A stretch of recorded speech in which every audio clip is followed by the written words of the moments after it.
you to the SDGs and Academic Research Conference. Hi, my name is Esther and I welcome you to the SDGs and Academic Research Conference 2020.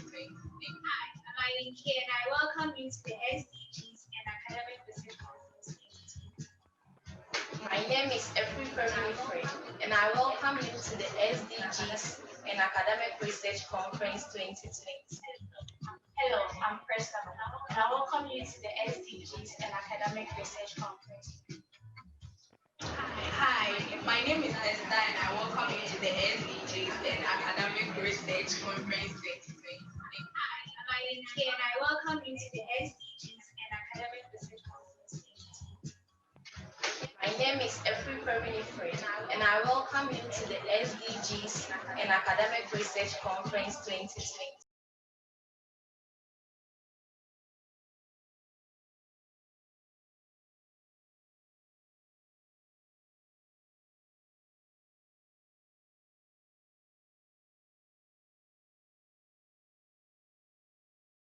Why do we need a sustainable approach for climate action or sustainable approach in general? Sustainable approach for climate action. I see. As we have seen, actually, the reason why we're having a climate crisis right now is because of decisions from at most 100 years ago, when they weren't thinking of sustainable approaches because they weren't thinking of the future. They're only thinking of the present back then. That is why they were polluting just for the sake of developing without care for the environment and without care for the future generations to come. So sustainable approach right now, we are very near, actually, it's 2020, so it's just 10 years before 2030 at the deadline for the Sustainable Development Goals. So that meant we are in a great position to really drive up and amp up our approaches and our actions for sustainable development. And right now, since we should break away from what our ancestors did, instead of just thinking about the present, we should really be applying sustainable approach so that more people in the future will still be able to live comfortably with enough resources to live by. Thank you very much, Mr. Kao. If you leave, we hand everything over to you to continue with your presentation. Thank you. Okay, thank you. Here. Okay, so my presentations begin at this point. Just to give you a background, the background photos of the PowerPoint presentations are different cities in the Philippines. Unfortunately, I have never been to Africa, so I don't have personal photos of African cities. So I decided to use Philippine cities as background photos. So first off, since this session is about climate action, we have to remember that at this point in time, we have a warming world. And the warming world gives results in a rising ocean and the receding ice caps. So the time to act is now. We have to revert this climate crisis by doing sustainable approaches towards climate action that includes the youth in the planning stages of our approaches. So here's the outline of our presentation. I'm thinking of making this a bit short so that we go direct to the point as much as possible. So it's the importance of mapping cities. That's one. Number two is land cover and land use changes in Africas. And number three is questions to ask about mapping African cities. And four is how can mapping African cities help in climate action?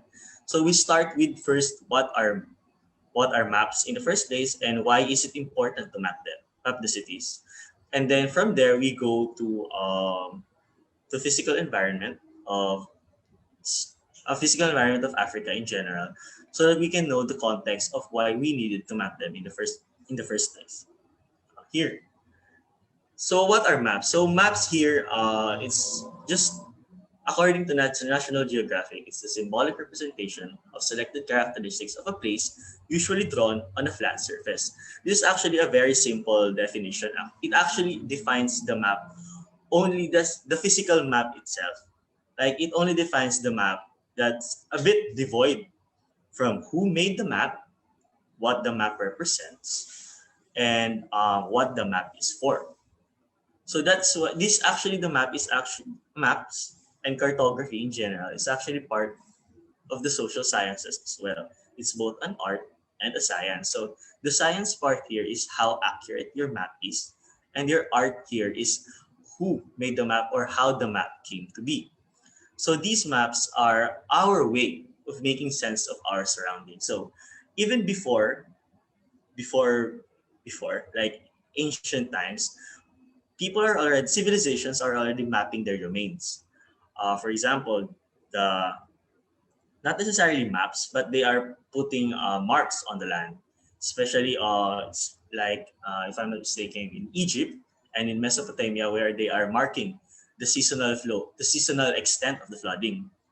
That is a way of making sense of our surroundings. And in this map, this is our way of putting ourselves and how we perceive our surroundings, because if the map makers, the one who create the maps, we actually put our personal imprints on the map in itself. So in a way, maps are also personal, in a way that um, our personal biases are reflected on a map. We'll actually delve more on that later on in part 4. Different maps for different needs. Basically, there are the different kinds of maps, and these different kinds of maps are actually used for different purposes. And one way of making and choosing the right map is first knowing uh, where or for what are you using for what are is it or what are you using it for. So basically, for example, um, if you want to know the distribution of a certain phenomena, you wouldn't use a reference map, because reference map only puts general ideas, general information, such as names of places, roads, and where are they, but it doesn't show the distribution of certain phenomena, which is why we use thematic maps. And thematic maps in itself are still divided into many categories. And for example, choropleth maps, dot maps, uh, certain phenomena would require the right thematic maps to use. So here, from the physical map, we go to a more social part of map. Excuse me. Okay. Maps as tools of oppression or tools of empowerment. So, as I have mentioned earlier, maps can be personal in a way that we put our personal imprints and personal biases on the maps that we make. So, in a way, maps are tools of empowerment, where in fact, when you see yourself in the map, or where you feel represented in a certain map, and then you feel empowered. Like for example, in a map of your city, when you see the road, even just the small road that leads to your house, you will feel that you are connected to the map in some way, because there is a place in the map that you have personal experience with. So you feel empowered and represented by the map. In a way, the converse is also true. Uh, if the map doesn't show anything related to you, or when the map uh, purposely did not place certain things on the map, that means that can be a reason for maps as tools of oppression. That means certain phenomena, certain places, or certain people are being deleted from the record. They are being removed from the map. That means in a way, they are being oppressed, and they are being removed from the narrative. So in a way, maps in itself can oppress people as well. So in the context of cities, according to a university, the roles here are some roles of maps in the cities. It can be used to review development plans and agenda. Like for example, right now in my professional work, we actually use land cover maps in the Philippines to see where forest cover is being removed. So in a way, by knowing where forest covers are being removed, that's when we know where we can then we can adjust our plans to counter deforestation from illegal loggers. So in a way, maps and data, spatial data, can be used to correct and make sure that that the plans and our actions are efficient and accurate. So for compliance monitoring, for this one, we can say that in a city, you have a map of all establishments in your city. And from here, you can also see where certain establishments have environmental violations. So for example, certain establishments doesn't treat their wastewater before throwing them in the waterway. So in a way, if the certain river is a bit dirty and it emits a foul odor, you can actually go back to this map of establishments. And you can simply see which establishments are in violation of environmental laws, and therefore the appropriate actions can be done.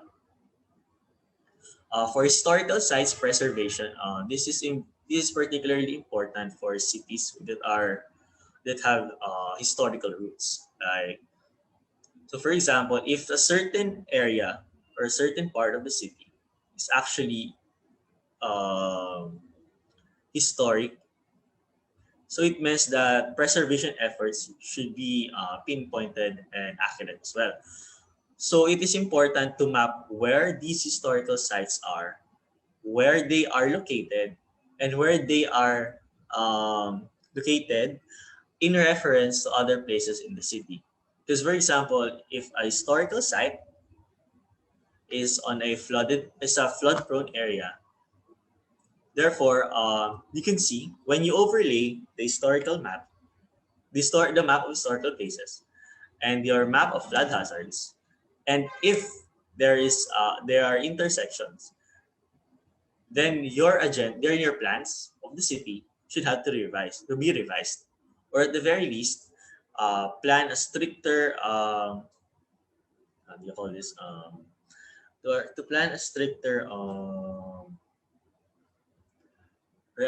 rejuvenation no rejuvenation, but more of how to move that historical marker, or at the very least save it from the flooded area, so that future generations can see it more.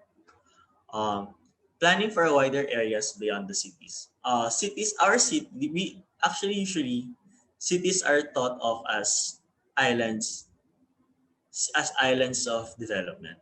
However, cities in itself doesn't exist in a vacuum. Cities exist within a wider context that includes the surrounding areas. So, mapping the cities alone won't do much.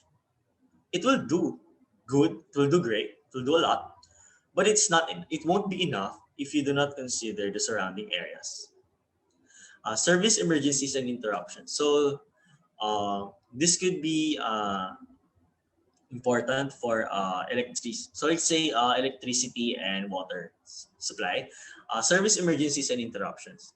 So you would need areas where, for example, a certain transformer of an electric company, of a single transformer of an electric company, you have to have a map at the very least of which houses does this specific transformer serve. So when this specific transformer goes out of service or is in need of repair, you would know how many households are affected and how many households doesn't have electricity at the moment. And you would know how to respond accordingly. And for example, on the other side for water, if a certain tube burst and was releasing water, and therefore, in order to repair the tube, you have to turn off the water supply first. So you have to have a map of how many households or where exactly in the city does the tube serve. So you can send water tanks to augment the temporary loss of water due to the repair of the tube. Disaster management and zoning and land use planning. So for disaster management, especially for areas that are prone to disasters caused by natural hazards, it is very important to have a complete set of maps. So I'm thinking of a complete map of buildings and structures of a certain city. So you would know as much as possible. This isn't just actually a reactive way. For example, if the natural hazard happened and disaster occurred, you would expect some structures to be destroyed. So you would think that if you think about it, it's actually a bit reactive.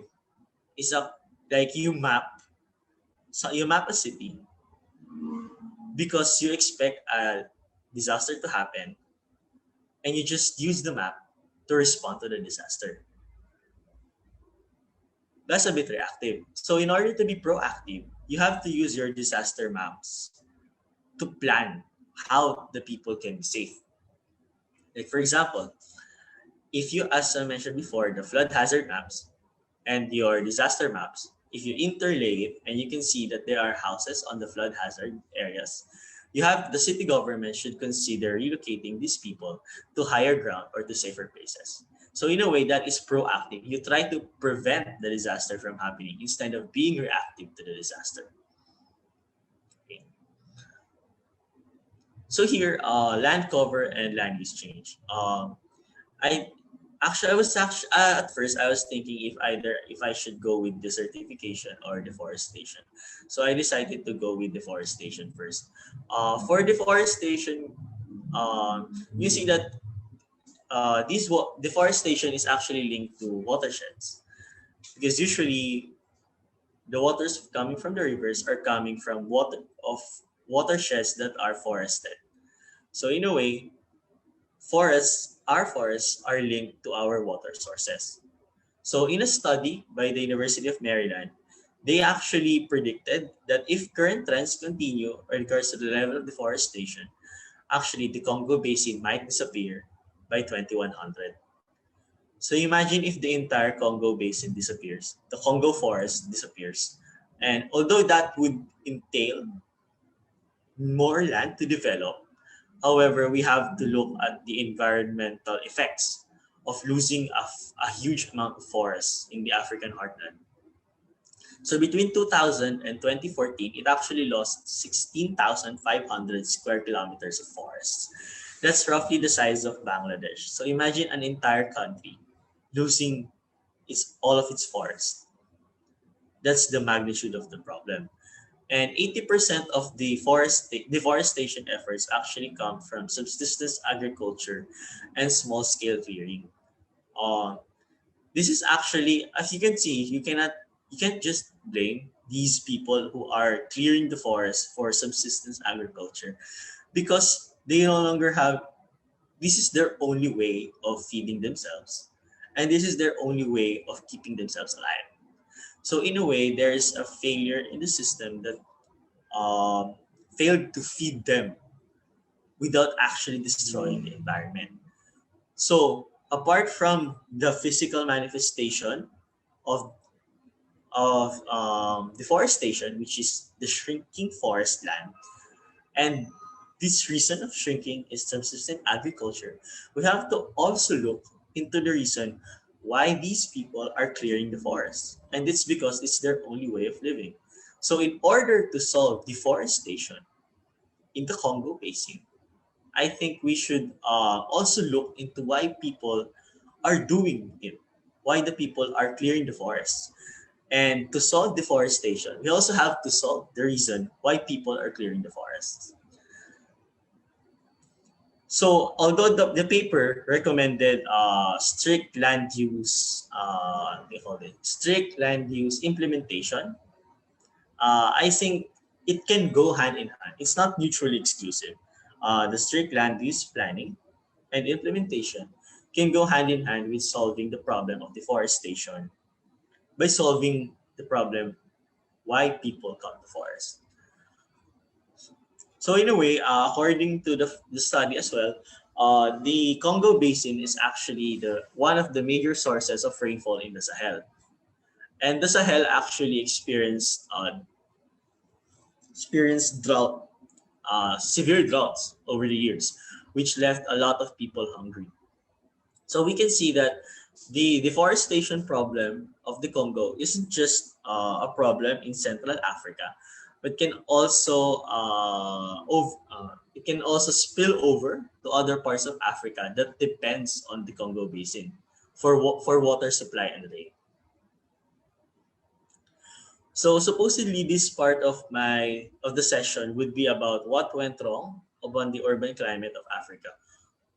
However, as I have mentioned before, I have never been to Africa, so I cannot claim expertise on this part of the session. So instead of discussing what are the wrong things, what went wrong in the urban climate of Africa, we just need to ask these questions. And by asking these questions, the people from Africa themselves may be able to answer the question of what went wrong in the urban climate in Africa. Okay, so for the maps, if our maps of the cities, we have to ask first who made the maps, who are the ones making the maps. Because as I have mentioned earlier, we put our personal imprints and biases on the map. So it meant that if these maps doesn't include a lot of people, or at least the group of people making the maps are representative of the people, then I think the map won't work in a way, because there is no participation from the community. You have to involve everyone as much as possible. So our next question would be, for whom are the maps? I think this is a problem about this is more of a problem of cartographic communication. In a way, I'm sorry. In a way, so cartographic communication. In a way, for whom are the maps? When you create a map, you have to ask who will be your audience, who will be seeing these maps. Because they may not understand the contents or the symbology of your maps.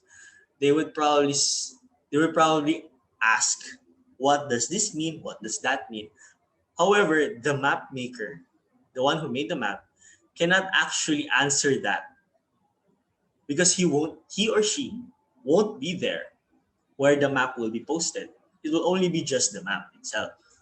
So your map, so when you make so for those who made the map, you have to make sure that you are making the right map for the right audience. The design as well should be appropriate to these audience, so they will be able to understand and make use of the map that are being made. So related to the first question, who are involved in map making? So the community, or at least your audience,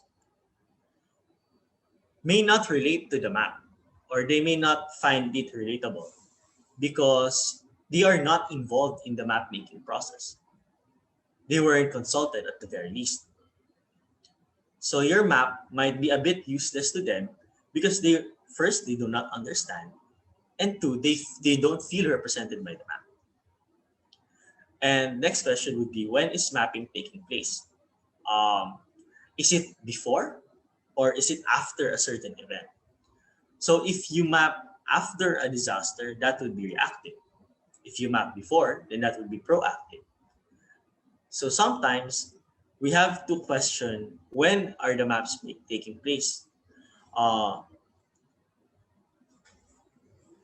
Because sometimes the timing of mapping tells a lot about its purpose. So you must be able to ask as well when the maps are being made. Next question would be, what are being mapped? So these are the elements of the map. Sometimes maps might be incomplete because of incomplete data. So in a way, you have to ask, what do you want to map in the first place? Or are there available data for the map you're creating? Or if there are no available data, are you in a position, or do you have the capacity to collect primary data for your map that would also consider the 4 questions before, Will you be able to involve the community or not? So they would feel represented. So I suggest these 5 questions should be asked in order to answer the question, what went wrong in the urban climate in Africa? Because in a way, by answering these questions and by making sure these questions are being done and being practiced, I believe there will be a greater sense in the community to partake in climate action.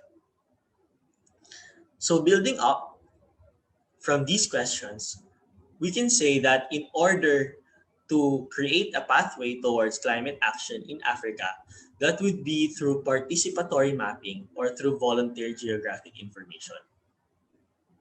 So participatory mapping is also known as community mapping.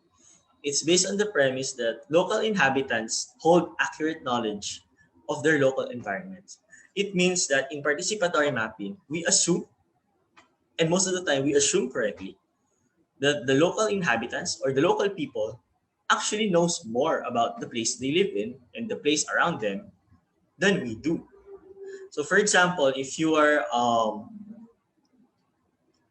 from another place, and then you want to study another place, another area, you shouldn't be going there and saying, this is the correct way, this is the right way.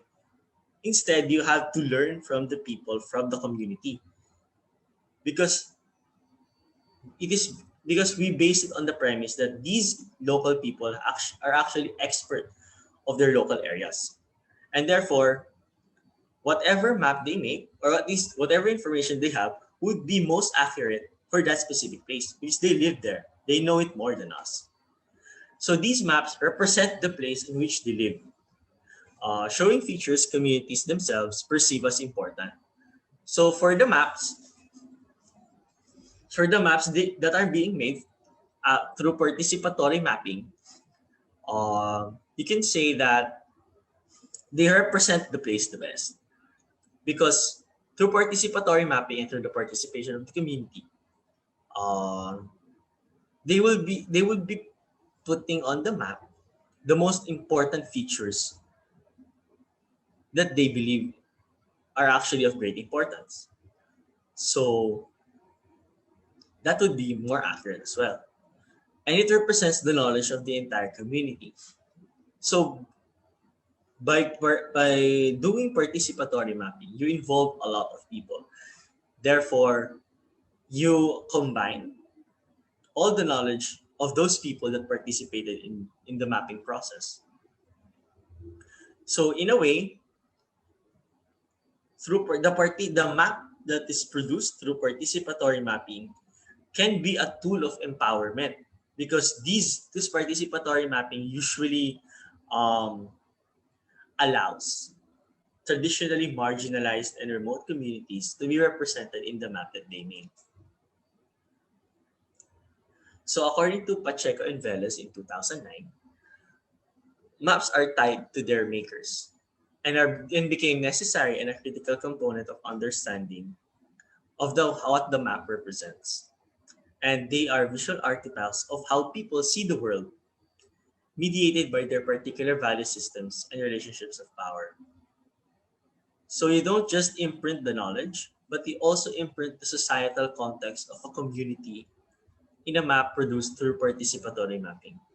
And in a way, they feel represented and they feel empowered through the map that they helped made for you. So in a way, it isn't just accurate for the specific place, but it also allows them to be empowered. So volunteer geographic information are geospatial content generated by non-professionals using mapping systems available on the internet. So this is relatively new, and the keyword here are available in the internet. So most VGI are actually online, and being online, they are also open source. Think of OpenStreetMap and the humanitarian OpenStreetMap team. They use volunteer geographic information in order to not just collect data, but also to represent people. Anyone can actually make an account on OpenStreetMap and be able to help and assist in the mapping process.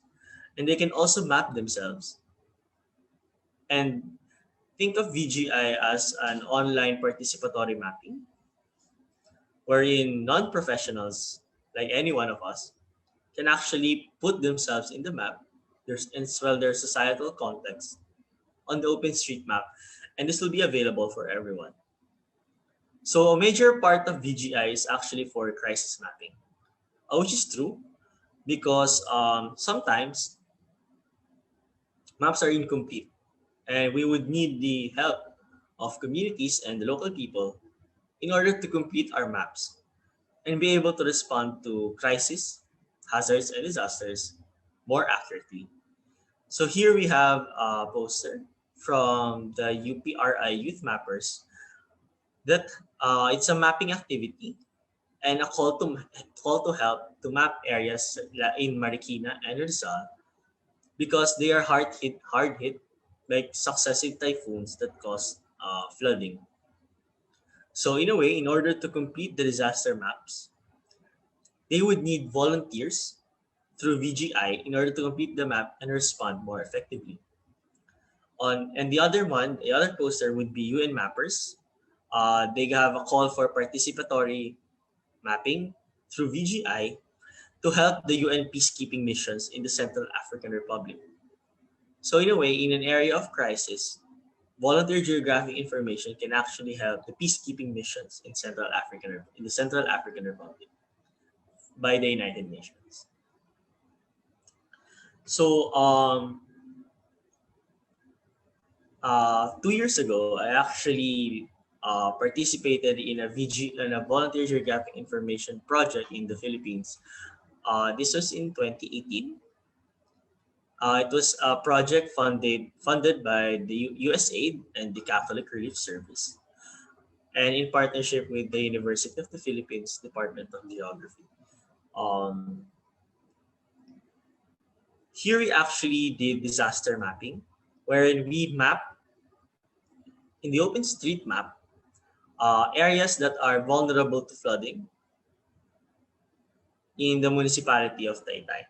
So especially these areas that live along the floodway, along the waterways, that would be in serious danger during the monsoon season because of successive typhoons and torrential rains. So it is important and empowering for them to be placed on the map because by being on the map, it meant that the government or NGOs would be able to efficiently respond, and at the same time, by putting them on the map and at the very least making them realize that they are in hazardous areas, then they may be more inclined to relocate to safer areas. However, we also have to realize that people living in hazardous and hazardous places are usually have no capacity to move. So it would be very important as well for the government to provide safe, secure, and conducive relocation housing for these people so they may be removed from these hazardous areas. So this project actually, we have an output called Awesome OSM, a comprehensive guide on mapping building footprints. It's actually available on the Catholic Relief Service website since 2019. We were able to, you can read about our experience during the project and a simple guide on how to map in the OpenStreetMap and the humanitarian OpenStreetMap team. And there are also steps on how to conduct field validation as well. So I think it will be very helpful for everyone if they chose to use it. So I hope you can look into it as well. So I think that concludes my presentation. So To conclude my presentation for now, here are some useful pages for geography and mapping. The pages of the UP Resilience Institute Youth Mappers, the pages of the Youth Mappers the mother chapter of the Youth Mappers, uh, the social media pages of the Geographic Society of the University of the Philippines, as well as the social media pages of the International Association of Young Geographers and that of UN Mappers. So please take note of the following links so you may be able to get updated on latest activities regards to geography and mapping. Thank you very much.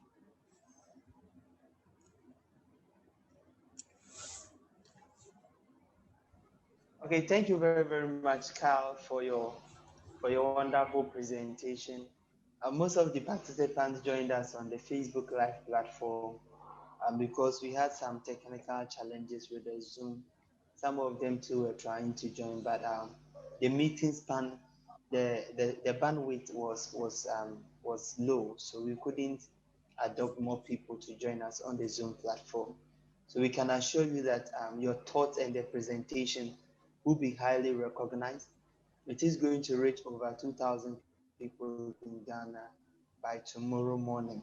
So you can follow the video from today to tomorrow morning. A lot of people are going to have insight into it. And also, we want to appreciate you. This is the first time we've met on site. Uh, We've been chatting on LinkedIn and email. Mr. Carl Singson is one wonderful youth advocate that I met through mail. So, sir, we appreciate your time. We appreciate your effort. We appreciate, though you are spending your night with us, we are now moving into the evening. We appreciate you, and we hope that our partnership with International Association of Young Geographers is going to yield a lot of fruits for the benefit of Africa and the world at large. I can assure you that with partnering with Youth Legacy Ghana means that you are partnering with the Department of Geography Education of the University of Education, Winneba. So we can assure that in the subsequent days to come, you will be able to partner projects for the Geography Students Association at the University of Education, Winneba, which will have a larger coverage to over 3,000 students at the esteemed university. So once again, thank you very, very much. Over to you, our dear moderator. All right. All right. Thank you very much, Mr. Khan, for your presentation. Um, I'm still waiting for my colleague, but we're still having a little challenge with the network. So we would open the floor for questions. If there are any, you can unmute and then ask your question. Okay. Hello, Dan. Okay, so is Sister Monica here? Okay, so we are going to recess this session. We are going to continue with Miss Pooja Chanaravirapa, a senior fellow at Milton Foundation, exactly 6 o'clock p.m. We've been sitting for hours since 8 o'clock in the morning to this time, so some of the participants are really, really tired, but we are still pushing because we have the video in the archives where we can visit, have a clearer overview of your presentation, inculcate them and implement them in our society. Thank you once again, Mr. Carl. So, our dear participants, thank you all for participating. We are hoping that we will meet once again exactly 6 p.m. to have a very, very wonderful session with Milton Foundation. You can't miss that session. I tell you, you cannot miss that session. Design thinking is the new trend for sustainable development. Your ability to innovate, create, and also make something happen. That is the new trend of sustainable development agenda 2030, the trends at which we are going to chase it. So at 6 p.m., we implore of you to join early. Consider some of the participants are now having space into the meeting. But at 6 p.m., let us all meet Charana Pooja, the senior fellow at Milton Foundation, for her presentation. Thank you very much again for joining us. Have a nice evening. Let's meet at 6 p.m. Bye.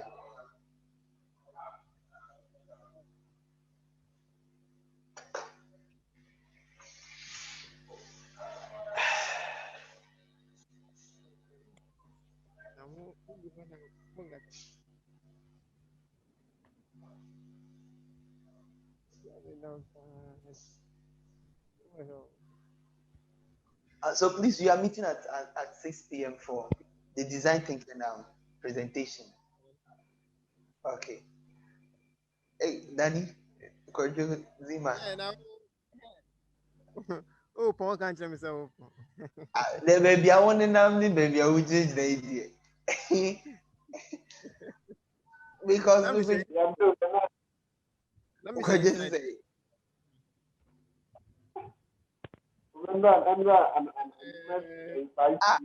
Una Kwemuna, what the phone actually when you say, how will I know that? Why? Oh, let me Charlie. say, let me say, temperature and I'm here. Who can say you're pointing at me? Now, hey, now I bet Share. I no more movie. Junior, son, I Me crazy what is Junior, yeah. what to say? I feel like on face. Hey! Now, referee. Referee say, "Be our life."